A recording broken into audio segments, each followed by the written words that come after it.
নামাজের গুরুত্ব সংক্ষেপে। ১. ইসলামের স্তম্ভ রাসূল সাল্লাল্লাহু আলাইহি ওয়াসাল্লাম বলেছেন, ইসলাম ৫টি স্তম্ভের উপর প্রতিষ্ঠিত, তার মধ্যে নামাজ অন্যতম। বুখারী, মুসলিম। ২.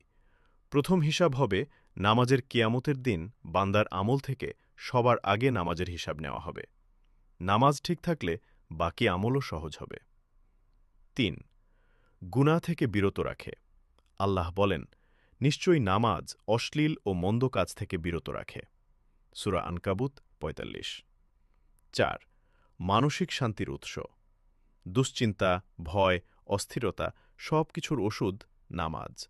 রাসূল সাল্লাল্লাহু আলাইহি ওয়াসাল্লাম বলতেন, হে বিলাল, নামাজ কায়েম করো, আমাদের শান্তি দাও। ৫. নামাজ না পড়া ভয়ঙ্কর। নামাজ ইচ্ছাকৃতভাবে ছেড়ে দেওয়া গুরুতর গুনাহ। কিছু আলেমের মতে এটা কুফরের কাছাকাছি। ৬. জান্নাতের পথ সহজ করে নিয়মিত নামাজ মানুষকে আল্লাহ নিকটবর্তী করে এবং জান্নাতের দরজা খুলে দেয়। ফলো, সাবস্ক্রাইব, লাইক, কমেন্ট করে সাথে থাকুন। আল্লাহ হাফেজ।